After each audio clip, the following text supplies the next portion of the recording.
What's good? What's good, everybody? Welcome back to another episode of The Urban Platform Speaks. Make sure to like and subscribe, man, as you tune in and you check out the content. And with that being said, man, here we go with LeBron James, man. He is the king of controlling the narrative, right?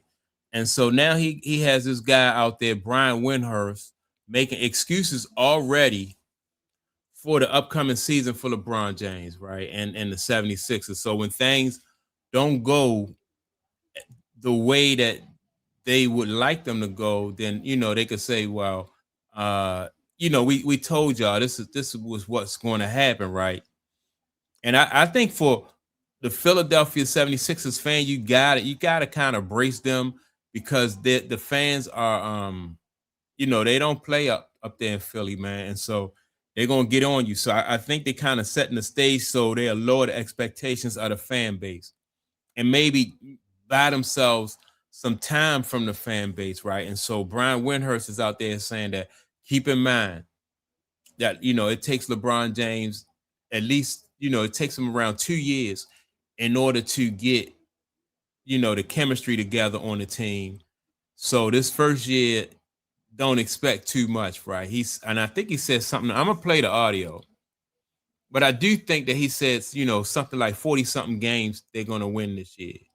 When to me, even without LeBron James, I would have thought that they in the East they could do better than just 40 games. With Jalen Brown, Tyrese Maxey, Joel Embiid, VJ Edgecombe. I just watched this guy, VJ Edgecombe, in an open gym, man. And I know, playing against, in an open gym is different, man. But he just looked good. He just looked good, man. I like his game. But with that being said, man, I just think without LeBron James, I just thought that they were a good team to challenge in the East. I still think that New York is definitely the favorite, but I just think that they would have had been able to challenge in there without LeBron James. So now with LeBron James, you're talking about 40 something games. You know, um, to me, it just seems like I said, they're trying to brace themselves because I think this, if this thing come off the rails, they don't want that fan base just to to go crazy. So let's listen to what Brian Windhorst had to say, and I'm gonna come back after that and give some more of my opinion. Dad, I'm just going to say, in the last 9 years, you know how many times LeBron's teams have gone over 50 and a half? Last 9 years, that's interesting. How many? Last 9? So basically, the Laker year and the last year in Cleveland, Laker tenure in the last year in Cleveland, What, once? twice. Oh, Once was 52. wow. The COVID years they were shortened, but even if you go out the percentages, so LeBron hasn't been on powerhouse regular season teams for a while now. Again, he's making the minimum. He is not going to necessarily be the driving force night in and night out that he has been. So why do he bring up LeBron James? It's about his play. Why he bringing up his pay when it's about his play? He's making the minimum, right? If he's a player who affects winning, then we don't even have to talk about the money. We never spoke about Michael Jordan money throughout his career, except for the last 2 years of his 2 years in Chicago, when he made over 30 million each one of those last seasons in Chicago. But we never spoke about how much money, even when he played for the Wizards, nobody spoke about the money that Mike made. It was about what he could do for his team. And I agree with your sentiment, McMahon. Wait, they won 53 last year. Yeah, he could go back farther. Okay. That's It's only interesting. the second time. Wow. I'll just say that I think they can be an excellent team and very formidable and win 48 games. Because I think 48 wins in the Eastern Conference is going to be a great season this year. Now, if the Eastern Conference is as weak as everybody say it is, and they top heavy, why would 48 games be a great season? Now, I can see in the West where you had so much talent over there and everybody just beating up on each other. A lot more parity over there in the West. And that would be, you know what I mean? You have teams, a bunch of teams hovering a little bit over 500, but now in the East, you talking about 48 games. Yeah, they must expect the Sixers to be horrible.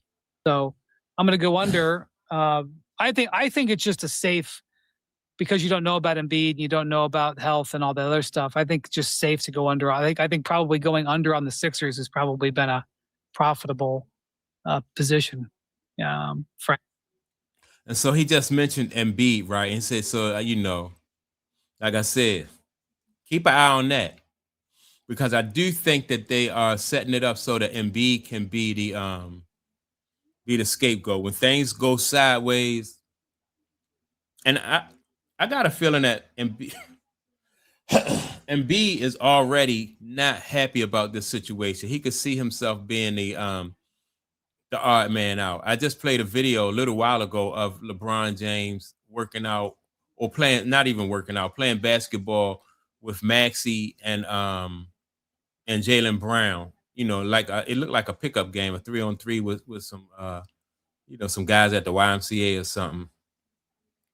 No sign of VJ Edgecombe, no sign of Joel Embiid, right? And so I do think that Joel Embiid is going to be the odd man out. He's going to be the guy that they turn into the scapegoat, which I think is going to be crazy, man. You already know what what Joel Embiid's situation is. He can't help that he can't, he hadn't been able to stay healthy. So basically, I think they should just really be trying to, when it comes to Joel Embiid, trying to manage his minutes, keep him healthy for the playoffs if they can. But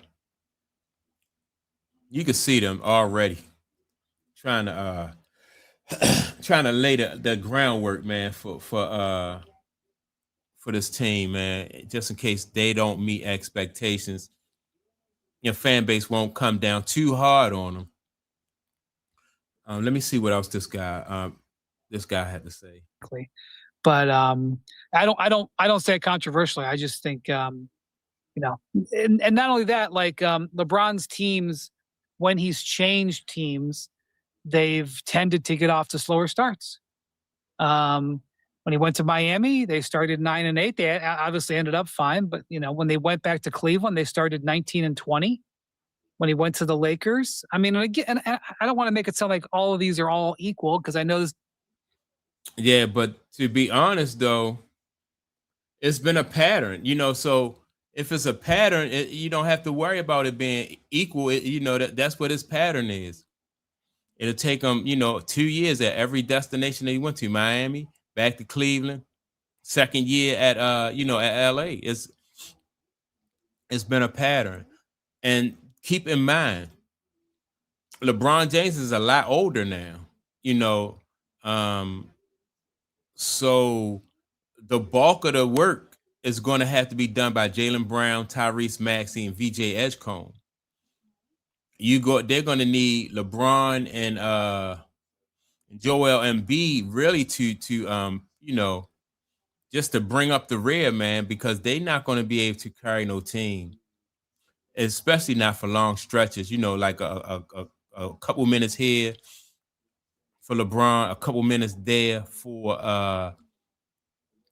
Joel Embiid, but for the bulk of the workload is going to have to be carried by these young horses they have on their team, man, because you can't rely on LeBron James, man, but it's crazy and it's obvious how LeBron James got his guys out there already trying to shape the narrative, making excuses already, want to let the 76ers fans want to let the 76ers fan down early, let that fan base and which the Philadelphia fan base already been through a lot, man. They was already going through this thing where they said trust the process, right?